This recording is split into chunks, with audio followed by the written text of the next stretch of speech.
with the assurance of the Honorable Blue Ribbon Committee that my rights and benefits under RA 6981 shall be respected, I am prepared to submit the aforesaid affidavit to Honorable Blue Ribbon Committee and swear to and testify on the same, with the approval of the Honorable DOJ Secretary or the disclosure thereof for such purposes.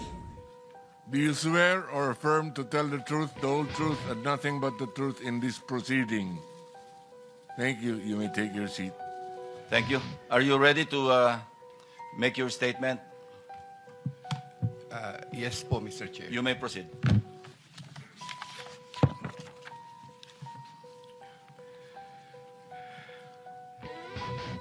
Dear Senator Lacson and honorable members of the Blue Ribbon Committee, I am Roberto Bernardo, formerly an Undersecretary for Operations of the Department of Public Works and Highways, DPWH. I was summoned to appear today before the Honorable Blue Ribbon Committee and required to testify in connection with its ongoing inquiry in aid of legislation into the reported anomalies in certain DPWH projects, flood control projects. Bago ko po ilahad ang aking nalalaman sa mga bagay na nais tumbukin ng kagalang-galang na Blue Ribbon Committee, ako po ay umaamin sa aking maling nagawa. Ako po ay hindi naging matatag at tapat sa pagpapatupad ng tungkulin na ipinagkatiwala sa akin ng ating pamahalaan at sambayanan. Taus-puso at puno ng pagsisisi na ako po ay humihingi ng kapatawaran sa Diyos, sa ating bansa at mga kababayan, gayon din sa aking pamilya, mga kaibigan at sa lahat ng aking binigo. Nakagawa po ako ng pagkakamali at pinahintulutan ko po ang aking sarili na maging kasangkapan sa pagpapatupad ng isang masamang gawain. Handa po akong gawin ang lahat ng nararapat upang maiwasto ang aking kamalian at maiwasan na ito'y mangyaring muli.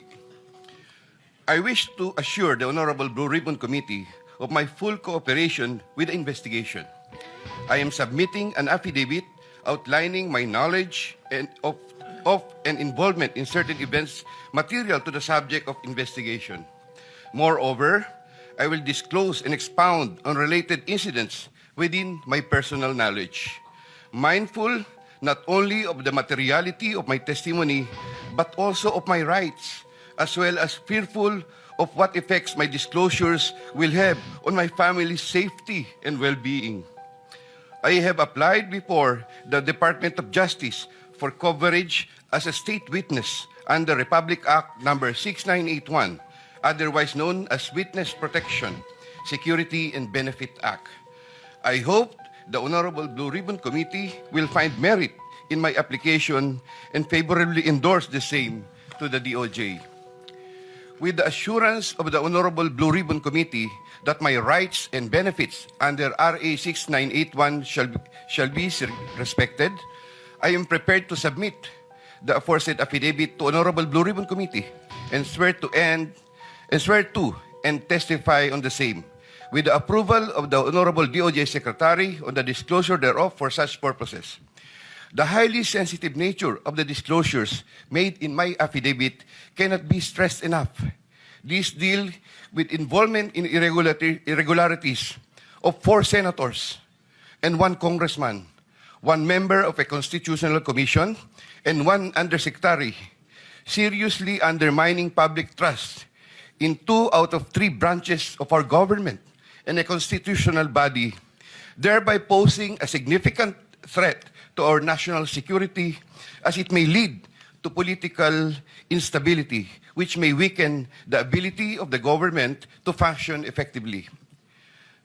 25 of September 2025, Makati City, Metro Manila. And this, Mr. Chair, signed na po ito.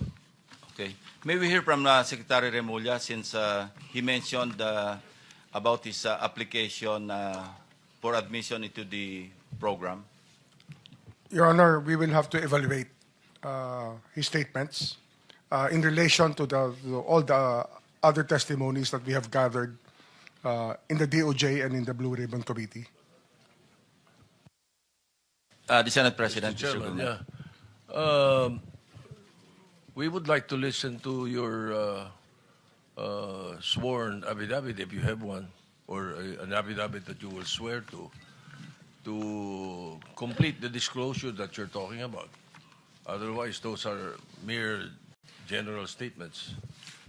Please, thank you. Yes, Mr. President, Mr. Chair, may I be allowed to read the Yes, you may proceed, Yusek Bernardo. affidavit? I, Roberto R. Bernardo, Filipino, of legal age, a resident of Malolos City, Bulacan, under oath, deposed and state. In connection with the ongoing Senate Blue Ribbon Committee investigations, I intend to submit this affidavit which provides details of my knowledge about matters within my jurisdiction relating to flood control projects when I was still serving as Undersecretary for Operations of the Department of Public Works and Highways. This affidavit lays out details. Sorry, excuse me. You have your counsel now with you? Yes, sir. Yes, po, Okay, Mr. on Chair. record. Okay. This affidavit lays out details of the involvement of legislators as well as other government officials with a commitment on my part to expand these disclosures as my best recollection of facts and records may serve. Number three, since the received an invitation to appear in these proceedings, I began collating, vetting, and consolidating all written communications, documents, tables, and matrices, and lists in my possession, the retrieval of which has been difficult since I retired from public service last August 2025. With the benefit of more time and greater freedom to access files, I am confident that I can provide even more material and relevant evidence that would clarify the issues once and for all. Number four, more importantly, I am executing and submitting this affidavit with my full and absolute consent as an integral part of my application to be admitted under the Witness Protection Program through the favorable recommendations of the Honorable Chairman of the Blue Ribbon Committee, Senator Ping Lacson, and the Honorable Senate President, Tito Soto, under Section 4, as well as Section 10 of Republic Act Number 6981, otherwise known as Witness Protection, Security, and Benefit Act before the Department of Justice. I attest and confirm that the names, dates, and transactions mentioned hereunder are based on my direct personal knowledge and have ample documentary support where necessary or desirable if given full opportunity to retrieve the same. Background facts. I earned my bachelor's degree in Bachelor of Science in Civil Engineering in 1984. I'm a registered civil engineer by profession. In the year 1985, I began my 40-year stint in the DPWH as a laborer. I then climbed the ranks through the years as Associate Civil Engineer, Engineer 2, Engineer 3, and as Assistant District Engineer, Assistant Regional Director. I then became Assistant Regional Director CESO 4 sometime in 2012 until my appointment as Assistant Secretary in 2016. I finally became Undersecretary more than a year later and remained such until my retirement on August 2025. I met former District Engineer Henry Alcantara during my assignment in the Laguna 2nd District Engineering Office. Engineer Alcantara, Engineer Bryce Hernandez, Engineer J.P. Mendoza, and Engineer Algie Jumasig all belong to the Bulacan 1st DEO. 2020-2040 scheme. Sometime after the State of the Nation address of President Ferdinand Bongbong Marcos Jr. in July 2025, and while I was already on sick leave, I heard from Secretary Bunoan for the first time that Engineer Alcantara, Engineer Hernandez, Engineer Mendoza, and Engineer Dumasig were engaged in contracting activities using the licenses of other contractors. Subsequently, Engineer Hernandez confirmed this arrangement through one of the legislative hearings and by other contractors whose license they used. According to Bryce Hernandez, their sharing is 20-20-20-40% from these activities. My understanding is that they had prepared and signed documents for purposes of collecting payments, which they then apportioned the profits amongst themselves.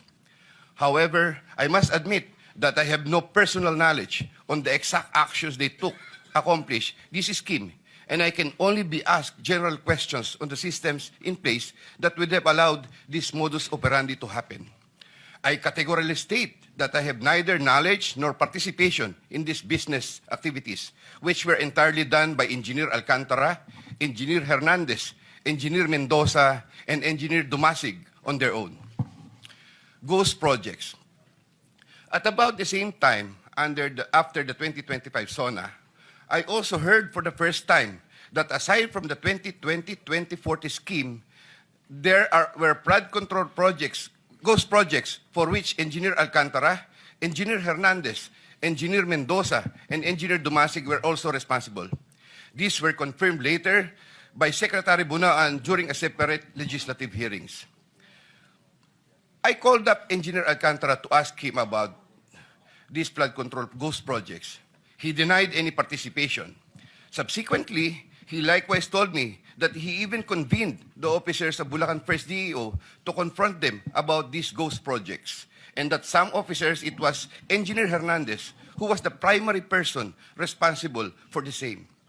In the exact words of Engineer Alcantara, si Bryce po yan. I categorically state that I have neither knowledge nor participation in these flood control ghost projects. Congressman Zaldico. My personal knowledge regarding Congressman Zaldico are set out as follows. Congressman Zaldico one time called me to say that he met Engineer Alcantara and wanted to confirm, maayos bang kausap si Engineer Alcantara? To which I replied, maayos po. Engineer Alcantara then told me that Kong Zaldico was asking for a 25% commission, and out of that amount, 2% was to be shared equally between Engineer Alcantara and myself. In his exact words, Boss, hati na tayo sa 2%. Furthermore, Engineer Alcantara would tell me every time that he made deliveries of cash to Congressman Zaldico in compliance with his commitment to Congressman Zaldico.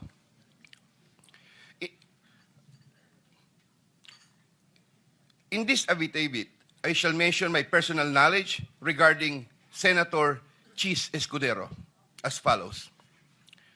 Maynard Ngu and I are close friends, and we go years back. He is also a close friend and campaign contributor of Senator Chis Escudero. Maynard Ngu asked me to submit a list of projects. I personally submitted a list of projects to Maynard Ngu, and some of the items therein pertaining to Valenzuela and Marinduque projects were subsequently included in the General Appropriations Act. A copy of the list of Valenzuela and Marinduque projects is here to attach to this affidavit as Annex A. When I gave him the list, and in relation to the commitment, I asked him, Boss, paano to? Maynard replied, bahala ka na. I asked, Boss, okay na ba ang 20%? Maynard said, okay. After inclusion of the projects in the GAA, I delivered 20% of approximately 800 million or about 160 million to Maynard Ngu, which was meant for Senator Escudero.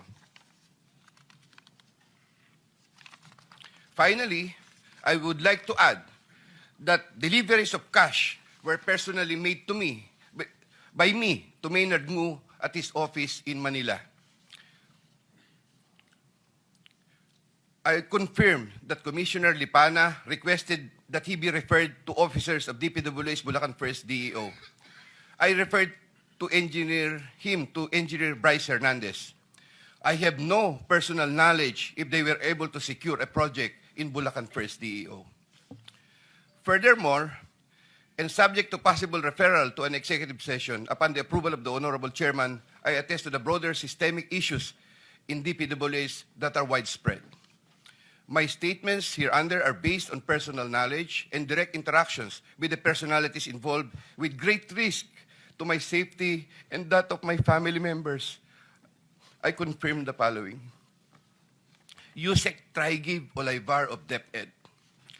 Yusek Trigiv Olaybar used to work for Senator Ramon Bong Revilla and Senator Sani Angara before his appointment as USEC for the Department of Education.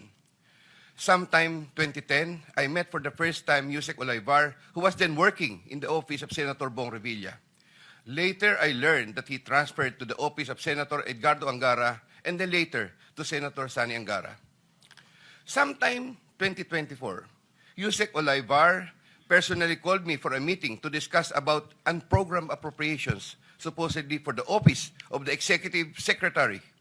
In the said meeting, he requested me to submit a list of projects. After the meeting, I asked Bulacan First DEO to prepare a list of projects for funding. Thereafter, Engineer Alcantara submitted a list of projects worth 2.85 billion. Here to attach as Annex B is a list of those projects. Subsequently, I submitted this list to Yusek Olayvar. Yusek Olayvar told me that the commitment is 15%. In his words, Boss, 15 yan. Thereafter, the DPWH received a special allotment release order for 2.85 billion for the projects listed in Annex B. Engineer Alcantara, from time to time, would collect and deliver the agreed 15% commitment to me, which I delivered or caused to be delivered to Yusek Olayvar in Magallanes, Makati, and other places.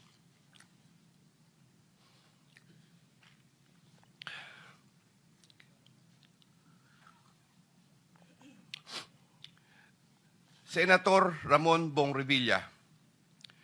Sometime in the year 2024, Senator Revilla and I met where I gave him a list of projects given to me by Engineer Alcantara. Senator Revilla asked for a commitment, which I suggested. Then he approved at 25% of the total amount of the projects indicated in the list here to attach as Annex C. I relayed the 25% commitment to Engineer Alcantara and told him that Senator Revilla will appreciate additional contributions for his senatorial re-election bid. Engineer Alcantara collected the 25% commitment, or about 125 million, which was turned over to me and then delivered to Senator Revilla in his house in Cavite.